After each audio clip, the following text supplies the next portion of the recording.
Hi, good afternoon. This is Medium Joe. Welcome to the podcast Critical Mediumship. It's been a minute. New haircut, new year. Apologies for the delay. So we're going to talk about something a little bit different from the paranormal, but we're going to get absolutely back to the core principles of spiritualism, consciousness, and the paranormal. For this first bit, hear me out. You might think it's a bit bonkers, but we need to talk about a subject that's been on the fringe for a lot of years, but is increasingly becoming mainstream, and that is UFOs. So welcome to our podcast. I'm Medium Joe. Let's get straight into it. So why talk about this now? Well, for a number of years now, there has been increasing reports and whistleblowers about the evidence for unidentified flying objects in our skies, in our seas. And whilst before there was a lot of skepticism and criticism about that, individuals that are stepping forward now are coming forward with some really interesting credentials. So over the last few years, David Grush, who's attended in Senate and given information publicly to the American government, saying that he has witnessed and seen evidence of objects that aren't controlled by humans, that are controlled by different intelligence. You've also got the brilliant Tic Tac video. If you've never seen a Tic Tac video by Commander Fravor and his reports of that, so Commander Fravor was an air pilot in the Air Force. He was tasked to go and see what this object was that they'd picked up on radar, and it was performing feats that were outside of our engineering knowledge, our physics knowledge, and it was an object that was not only in the skies but also able to submerge underwater. You then also got the brilliant Ross Coulthard, who's got a beautiful Australian accent, but a journalist, investigative journalist, again pressing and pushing the idea that predominantly the American government and a lot of other governments around the world are hiding evidence to suggest that there's alien or intelligent crafts visiting the Earth, and we don't know where they're from. That's a whole different video to get into about why they might try and cover that up and some of the issues around that. And interestingly, just as a side note, there has been 10 suspicious disappearances and murders of individuals involved with research and tech companies in the US, also related to NASA, and other individuals that have high levels of clearance and knowledge on this that have started to disappear. And again, that's maybe for another time, another topic. But the thing that's really piqued my interest in wanting to discuss this with you now is Governor Tim Burchett. So he's a governor in the American government. He's actively come out and said that he has recently seen documentation, evidence for suggestion that there are crafts visiting our Earth, which we don't know where they're from. And he's also alluded to suggestions that they may be alien in nature. Now you're probably thinking, what the hell? Is this guy talking a load of shit? And by is this guy talking a load of shit, I mean me. But hear me out. There is increasing individuals that are starting to state this. So, gone are the days where individuals would be shunned or judged or criticised, and now people are encouraged to come out and talk about their experiences, predominantly those in the military. There seems to be a correlation between military sites, nuclear sites, where we see a lot of this UAP activity happening. We can go back to time in Russia. You can go away and research it on Google, where there was evidence of UAPs, so unidentified aerial phenomena, flying around at a nuclear site, and the launch codes were put in independently from anyone on site, to the extent that there was such alarm that could have triggered for these to be sent off. They were then shut down again. Again, the scientists at the site weren't able to shut down the codes. Really frightening experience. And again, this is in public records. You can go away and research that and look at that into a bit more detail. But there's lots and lots of evidence over the years to suggest that something odd is going on. So whether that be military research, which lots of people absolutely fall into that camp, and I can absolutely see that. And then there's the others that feel that it is potentially alien life, which is absolutely crazy. So we're going to get into that a little bit more. I'd encourage you to go away and look at some really interesting cases from the UK over the last few decades. The Rendlesham case from Christmas, I believe, in the 1960s, is a fascinating British case based on a military base in the UK. But again, seems to hold some weight to it. And again, that fascination and that interaction with military sites. So let's get into it. You've heard me say about UAPs. I'm also going to talk about USPs. So what are they? So that traditional UFO is that unidentified flying object. Do you know that traditional triangle or that dome shape that you see in films in Mars Attack? That real typical sort of pop culture reference for a flying saucer. Over the years, that's kind of changed a little bit. And what's fascinating about this is that these crafts that people are seeing and witnessing aren't just in our skies, they're also in our seas as well. There's a real reference recently about crafts being seen and observed underwater.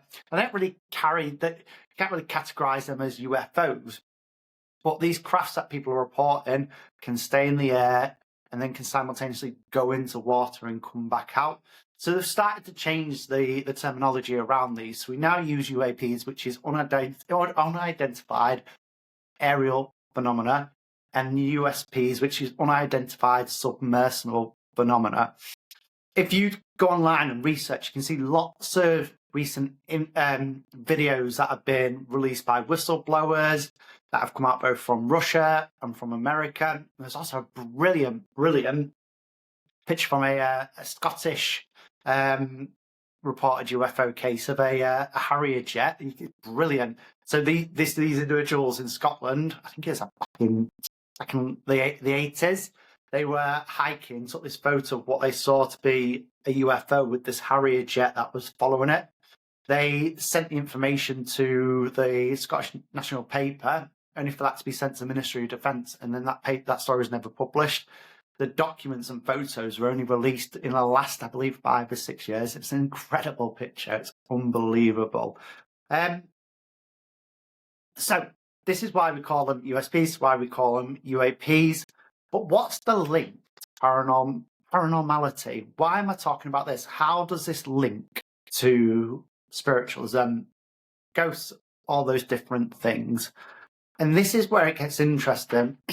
Mediumship and psychic phenomena is about consciousness. It's about this idea that our consciousness survives. Now, mediums and psychics may have their own interpretation of what it's like to be on the other side and what the other side is. But essentially, at its core, it's this idea that our consciousness lives on.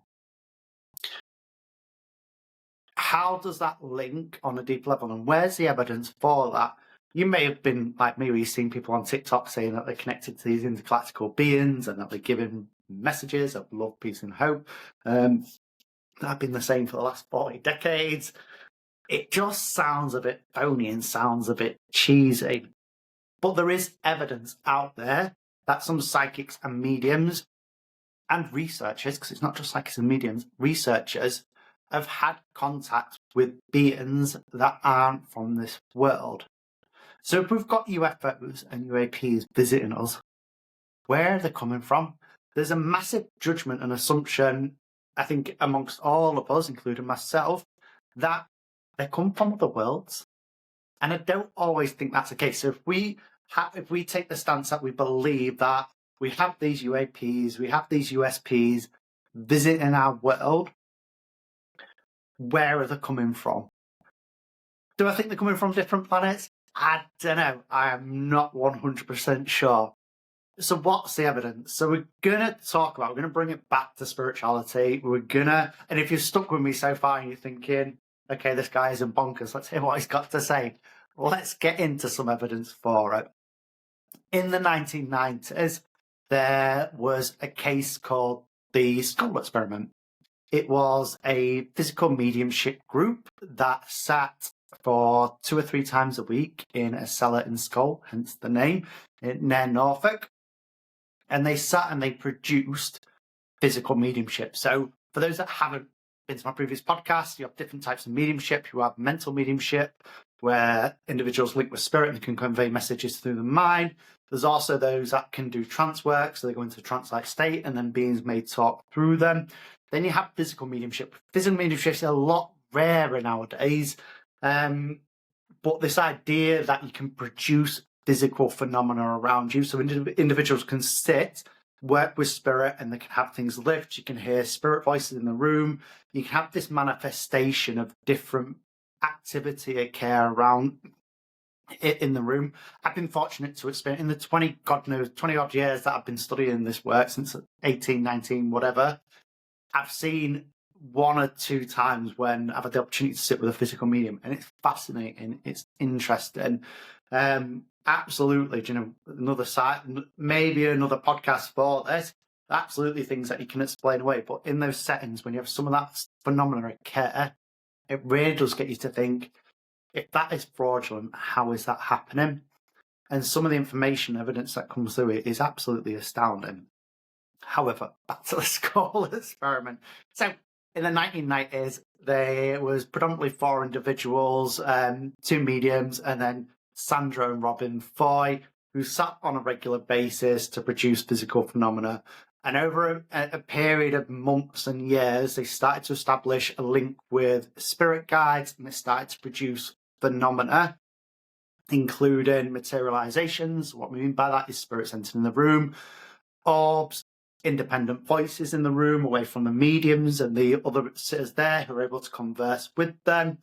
They were able to produce images on rolls of film that were put in a box and locked away. And they was able to give evidence of their identities when they was on the Earth plane. It happened, I think, about 6 years it continued for. So there's lots of information in that. But it's absolutely fascinating. There's 2 books. The first being Witness the Impossible by Robin Foy, and I'd absolutely encourage you to check that out. Just whilst I'm here, I had the absolute privilege of interviewing Robin, I think about 2017, 2018, before his untimely death, bless him. Now, the great thing about Robin Foy for me is he is from the Grimsby area. Absolutely just a privilege to be able to talk to someone, and how crazy that, essentially, if the Skull experiment is genuine, and we'll come into that in one moment, that someone from the Grimsby area was part of that led that. Absolutely fascinating. But why are we talking about it in the context of UAPs, and what's the relevance for that?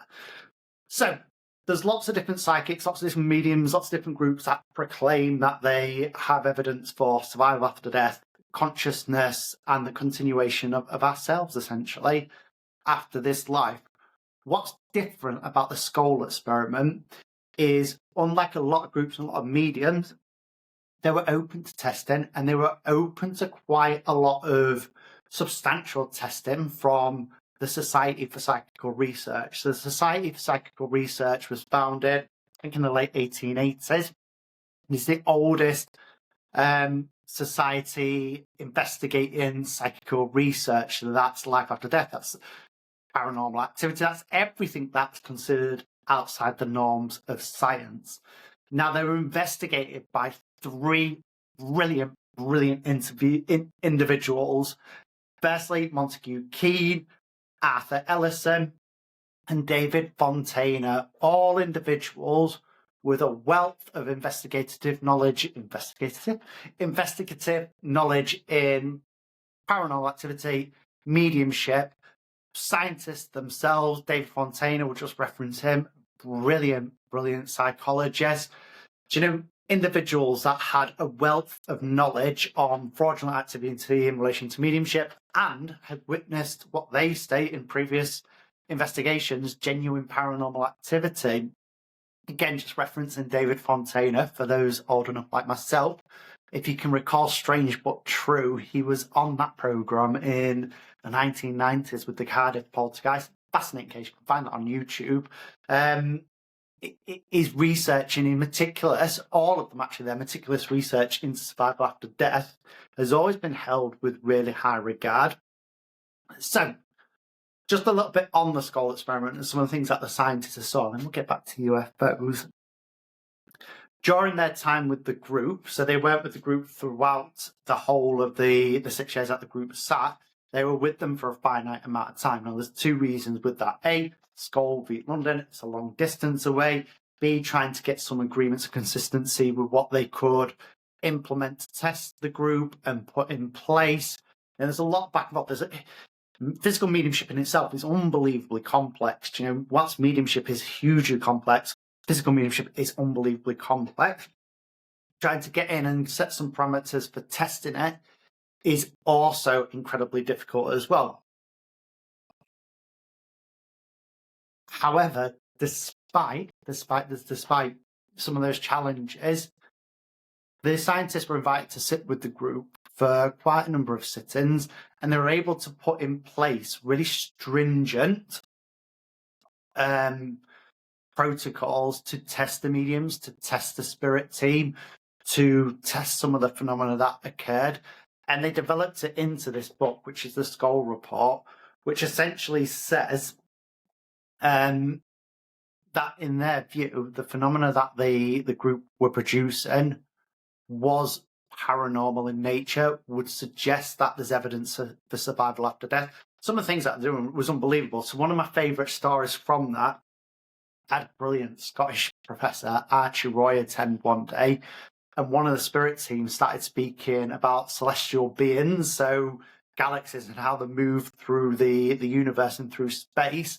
And this is a time before YouTube, this is a time before real easy access to information online. There was only 2 or 3 people in the country that had that level of knowledge on that specific subject. And I really like that. That's a really good example for myself. But during that time, what the spirit team would do as part of the phenomena is they had an old camera with the camera roll that you put in place. They would, during the seance, lift it up, take photos, and then put that back down. And then over time, they used to keep the camera roll just on the table. And without anyone touching it, when they opened it, there'd be images on the film. It's quite interesting, quite fascinating. One of the things that the scientists were able to do was, A, bring their own films, so independently from the Skull group. They were able to sometimes keep that in their pocket, or they was able to put it in a locked box that was tamper-proof. So that was tested by magicians, tested by other individuals. And still, even this locked box with the scientists that had the key in the pocket, when they exposed this film after the seance, there was still writings, just Latin writing, images, obscure things that were on this film that shouldn't be there.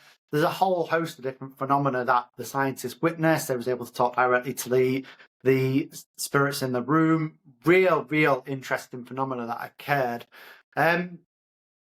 So the fact that you've got those 3 scientists that are extremely well respected, A, in their fields, and A, within the Society for Psychical Research, B, they were able to put some protocols and test some of that phenomena that was occurring, to come away from that and say, do you know what, we actually believe this is paranormal in nature, is really significant.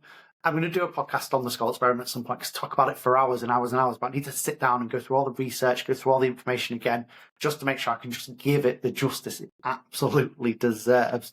But it's a brilliant case. I encourage you to go away and research it.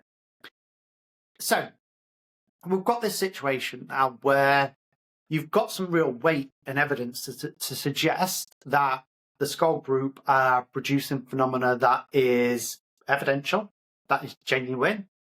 Really interesting that they were not taking any money for this, so they had individuals come from it. They was able to take some of the phenomena to demonstrate it abroad as well. Came out of their pocket. They never charged for this. And there's a real reference from a magician that was part of the Magic Circle. So the Magic Circle is elitist in the nature that you have to be quite a skilled magician to get into it. He was saying, after witnessing the phenomena there, that what's the point in doing that in a dark, dank room in Norfolk when they could be producing that phenomena on stage in Las Vegas and earning millions? So you've got this case, you've got these medium psychics that are producing this phenomena, that you've got scientists, you've got magicians, you've got independent witnesses come in that are saying they think it's genuine in nature. After the scientists left, the group's work continued. Now, it's a really interesting thing to say because I think people always get this. Mediumship takes time to develop. It's something that develops over time. As a medium, I don't just think, oh, there's spirit there, I can talk to them. There's lots of nuances, signs, symbols that I have to interpret and work out, and that grows over time. And it's the same with physical phenomena as well. It takes years and years and years. It's not just the mediums learning, it's the spirits learning as well. It's new and skillful for them as well. Towards the end of the research for the Skull group, they started to be given instructions to build this device, so they was able to talk to beings from other worlds. And as part of that phenomena that started to occur for them, they were able to start having what they was described to them as star beings. So the suggestion that they're from other planets and from other galaxies coming to visit the group. They were also being told that they were being visited by beings from different dimensions. Quite odd, isn't it? Quite an odd thing to say. And even as I say this on a podcast, oh my God, publicly, it's quite an odd thing to think and say. But when you think back to the evidence that was published in the Skull report, the legitimacy in those scientists, the legitimacy of the individuals within that group, specifically to survival after death, for that then to then think if that's genuine, is that latter phenomena that they were experiencing genuine as well, albeit not tested under scientific parameters? It makes you wonder.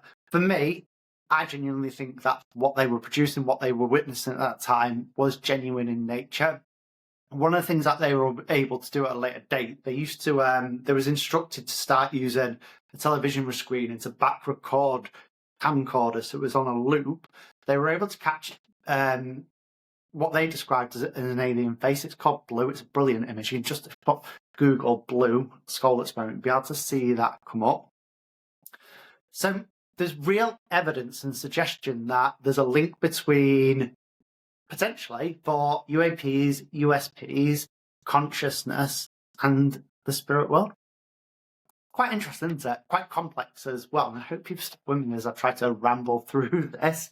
But there appears to be a link between mediumship and this phenomena that we're starting to see that's starting to become more mainstream in the national, world media, national media, and starting to get attention from those higher up within government.